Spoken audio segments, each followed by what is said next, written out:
Oke, baik. Assalamualaikum warahmatullahi wabarakatuh. Ya, selamat datang untuk mahasiswa mata kuliah Prosman ya. Untuk di minggu keempat yang B, yang kedua. Ya, di yang 4A tadi sebelumnya kita sudah membahas terkait dengan machining operation dan toolsnya.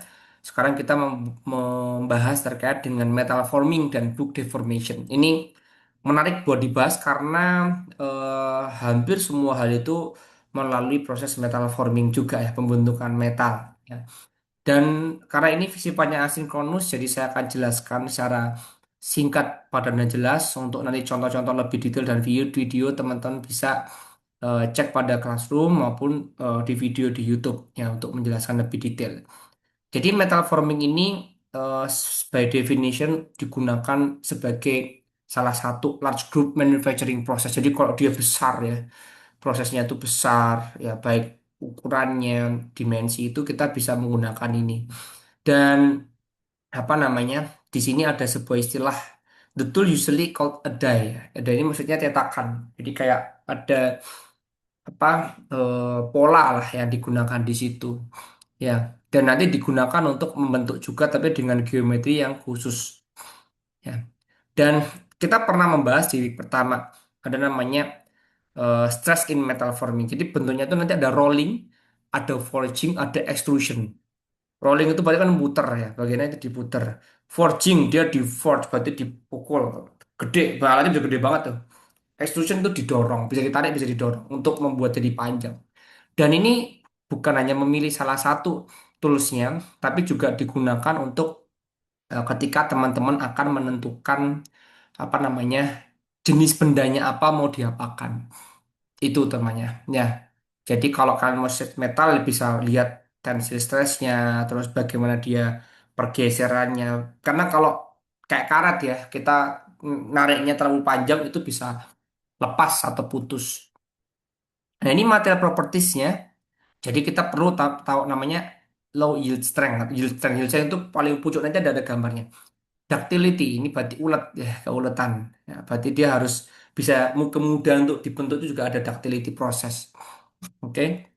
Dan ini yang perlu di note. Jadi si keuletan itu akan meningkat ketika yield strength-nya itu menurun. Ya, tapi ketika suhunya itu naik. Jadi gampangnya gini, benda kerja ya, besi baja itu kan kaku ya kan? Karena padat. Tapi kalau kalian panaskan kan jadi lembek ya. Nah, lembek lembek itu disebut dia punya ductility yang meningkat itu. Ya. Nah ini kalian perlu cek lagi, diingatkan lagi ada yield strength, ductility, ya, malleability kemudian untuk diproses juga. Kalau mesin malleability berarti kemudian untuk diproses di mesin, stiffness, tautness sama creep. Ya, kan ingat-ingat lagi dan ini biasanya juga sering keluar juga ya, biasanya di ujian. Ini definisinya ya. Yield strength tadi sudah saya sampaikan. Berarti itu proses atau poin di mana dia itu di titik kalau dia melebihi, itu dia akan jadi plastis. Plastis itu nggak bisa elastis. Karet 10 cm. Saya tarik jadi 20. Kalau ini proses yield strength tertinggi, saya kembalikan lagi, dia kembali ke 10. Tapi kalau saya tarik jadi 25 cm, dia akan melebihi 10 cm awalnya. Jadi kayak sudah plastis terdeformasi. Ductility, ya tadi sudah saya sampaikan. Reliability, ini kayak clay, tanah liat dibuat ya mudah dibentuk gitu ya. Machinability untuk ya proses finishing. Kemudian kita juga ada stiffness ini rigidnya sebuah objek ya fleksibel atau enggaknya. Itu kan bisa lihat ada grip, ada toughness. Ya kalau toughness itu kemampuan material ketika dia itu menyerap energinya ya. Di bagaimana dia bisa menjadi plastis tapi tanpa dia itu pecah ataupun rusak atau fracture.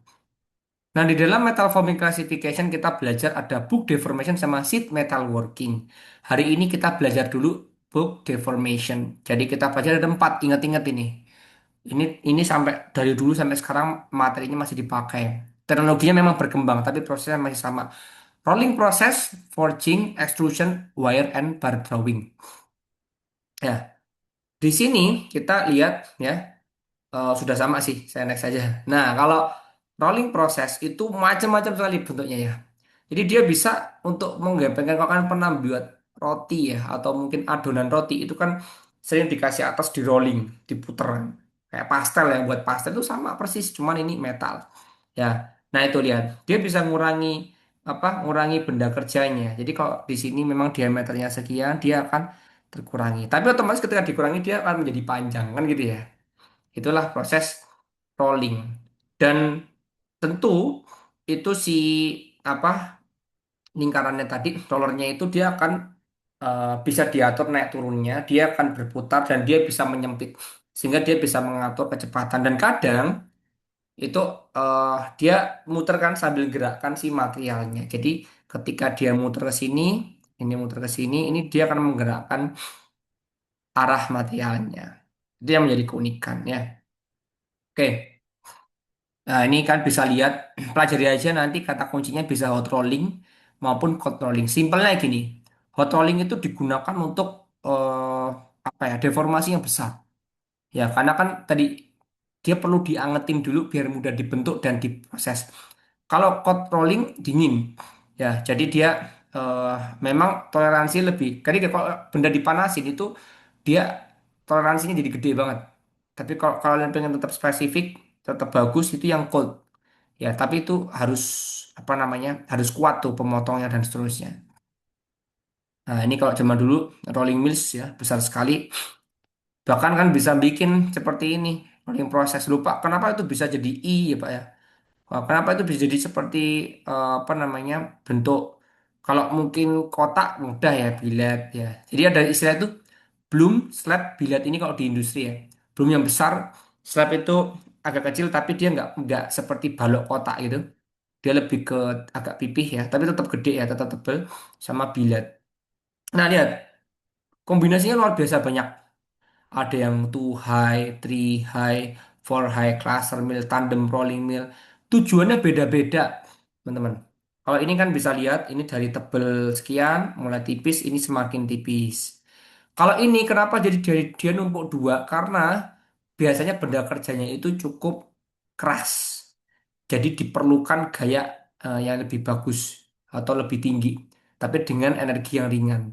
Tuh, jadi kayak prinsip katrol lah sebenarnya kan. Katrol itu kan semak dulu kalau zaman kalian SMP atau SMA belajar katrol kan semakin banyak rollernya kan semakin ringan. Ya, itu sama. Itu yang digunakan juga ya. Nah, ini proses cold rolling itu pun juga bisa digunakan ya. Diputer ini seret gitu ya. Itu bisa digunakan untuk membuat apa rolling yang thread. Jadi dia rollingnya itu sudah thread yang putaran. Jadi kayak buat moorbound. Jadi selain turning tadi ini bisa digunakan dan ini lebih cepat ya. Bayangkan dengan ada temuan rolling itu cuma 8 unit per second. Cepat sekali ya. Nah, bahkan ada yang di gini edge rolling ya. Jadi memang kuncinya itu dijepitkan, diproses, diputer. Itu disitulah kuncinya. Nah, ini kalau kita punya mau membuat lubang, contoh apa? Pipa. Awalnya kan nggak ada lubang nih di sini. Nah, ini kita pakai mandrel namanya. Ini dipasang fix ya. Ini misal ada tembok, ini lurus ke sana. Nah, ini lurus ke sana. Itu bisa. Rollernya akan gerak. Jadi si mandrel ini akan sekaligus memotong, membuat lubang. Ya, itu teknologinya luar biasa ya. Ini. Dan ini memang outrolling karena tadi untuk melubangi kan butuh. Kalau cold rolling bayangkan ya sulit sekali ya. Tuh. Nah, ini sering keluar biasanya kalau kita tes rolling defect ya. Kan pahamnya ada waviness, zipper crack, zipper kan berarti kayak apa ini ya pakaian kita, celana kita kan ada zippernya itu. Edge crack berarti samping ada alligatoring karena dia agak mangap gitu ya. Nah itu rolling defect. Next ke forging. Nah, forging ini benda kerja di tengah ditekan dari atas. Ada force di situ. Dan cetakannya ada dua. Nah, benda kerjanya itu jadi kepipih, terus nanti kita potong, kita bersihkan. Oke, ini biasanya ada forging itu, ada forging hammer, buat komponen aerospace dan seterusnya. Dan kadang kita membuat ada cetakan juga, kalau ini spesifik ini cetakannya, ya. Nah, flash ini nanti dipotong, ini dipotong, ini dipotong. Ya, ini dipotong. Bahkan kalau kita mau tertutup pun bisa loh, nih ya. Ini bisa ditutup, tertutup. Ini benda kerjanya, ini sudah kita jadikan pola. Jadi keunikan gitu. Kalau gini bisa juga, tapi ini pasti akan ke sini, ke sini. Jadi enggak. nggak serapi yang lain lah ya. Ini ada open die sama close die. Ya, ini open die forging. Berarti dia terbuka ya. Ya, terbuka. Ini bentuk-bentuknya. Ini open die forging, defect. Nah, pokoknya defect-defect ini penting untuk kalian ketahui karena praktikummu juga untuk analisa fracture, frictions, ya, ini macam-macam. Ada impression die forging. Ya, ini nomor satu, nomor dua. Jadi ini bentuknya gini. Ini proses pertama kayak gini. Terus mulai ngujuk kedua, akhirnya jadilah seperti segi berapa nih? Segi 6 ya. Jadi segi 6. Itu juga gara-gara cetakan. Biasanya kalau forging ini bendanya juga agak panas ya, hot ya dari tipenya karena dia perlu dibentuk shaping proses juga. Nah, kalau sekarang untuk dia tidak menghasilkan dan lebih lean, tidak menghasilkan waste, dia pakai flashless forging. Nah, ditutup nih. Jadi kayak ditumbuk gitu ya, jadi kotak di sini. Ini defectnya bisa kalian perhatikan juga ada yang cracking, and grains, ada lapse, ada cold shut. Ini hampir sama kayak kemarin, anisotropes dan seterusnya. Oke. Nah, alatnya besar ya, saya pernah cetak juga dulu di kelas. Jadi alatnya nggak kecil aja besar sekali. Jadi ini juga bahaya. Next adalah extrusion, extrude. Ya, ini didorong. Jadi ini namanya ram ya. Ini benda kerjanya. Ini cetakan, cetakan. Ini kebutuhan extrude-nya didorong nih. Ya, force-nya dari belakang itu didorong. Ini kayak posisi Bernoulli. Ininya luas, ini sempit. Jadi dia akan jadi panjang. Itu. Kalau kalian main lilin, ya, plastisin itu kan bikin corong, kalian dorong, nah itu nanti namanya proses extrusion. Nah, extrusion banyak teman-teman. Ya, ini komponen-komponen yang tipis-tipis, berlubang. Ini extrusion itu jadi salah satu eh, anugerah lah ya untuk proses dan dia bisa hot bisa cold simple lagi kalau memang dia itu sulit dan bendanya materialnya keras pasti pakai hot extrusion kalau dia low carbon steel saya rasa dia cukup pakai cold extrusion itu tapi yang jelas ini cold extrusion itu lebih akurat toleransinya dibandingkan dengan hot karena ingat ketika benda dipanaskan itu dia akan memuai bisa jadi gede bisa jadi kecil toleransinya akannya bergeser. Type of extrusion, oh, ini banyak banget nih. Ada yang direct ya, ada indirect, ada yang hydrostatic impact. Nah, kalau kita hidrostatik itu berarti pakai air. Ini kalau kita lihat direct, perhatikan apa perbedaannya. Jadi kalau di sini tuh dia dorong nih dari sini. Ini malah dainya yang masuk ke sana terus ini balik ke sini ya. Jadi dainya yang ini cetakannya nih. Nah, ini ketika dia didorong ya, ini kan tertutup ya. Jadi dia memberikan impact kebalikannya. Kalau ini kan lurus langsung nih. Jadi kalau ini impact itu maksudnya adalah dia ada cetakan di sini kecil. Jadi ini proses seperti bench ya, membuat bending proses. Itu tinggal ada siku, pada dimasukin ditekan dia sudah miring sendiri. Itu hampir mirip prosesnya dengan itu. Terus ini extrusion product bagus ya. Bisa lebih kompleks sudah extrusion itu. Defect in extrusion ada center burst. Look, biasanya cacat-cacat di situ karena mungkin nekennya kekencengan atau nggak rata gitu ya. Terus bisa telpap, nyebar nyabang atau surface cracking. Ini sering pasti ya.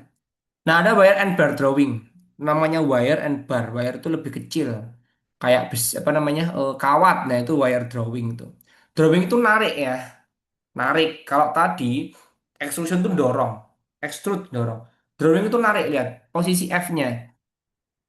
Jadi F itu posisi dorongan dari mana? Berarti nariknya dari sini. Kalau F-nya dari sini, namanya ini tadi extrusion.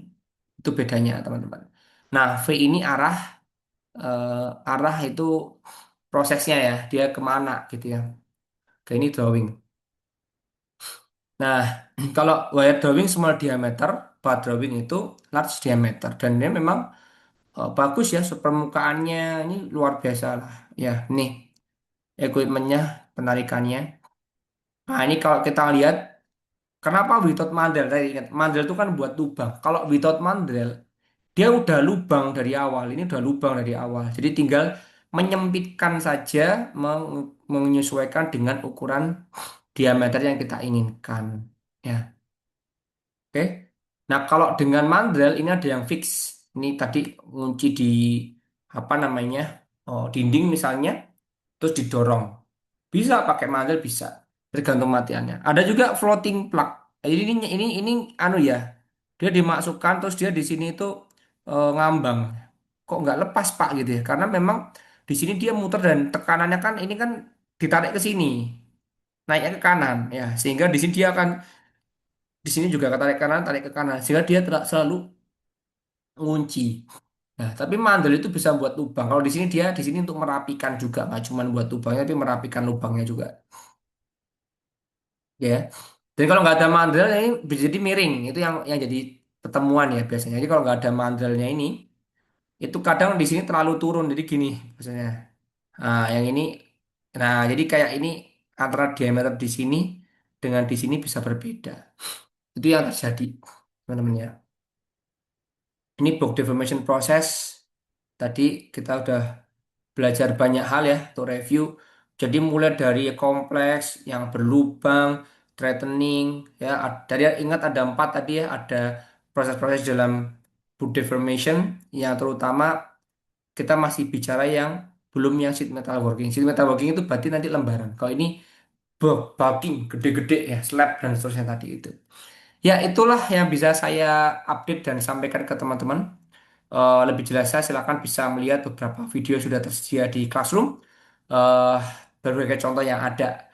Dan yang paling penting pahami terkait dengan konsepnya perbedaan, terutama tadi ya, extrusion sama drawing. Drawing itu narik, extrusion F-nya dari dorongan, dan juga defect yang ada. Ya, sekian dari saya. Jika ada salah, mohon maaf. Wassalamualaikum warahmatullahi wabarakatuh.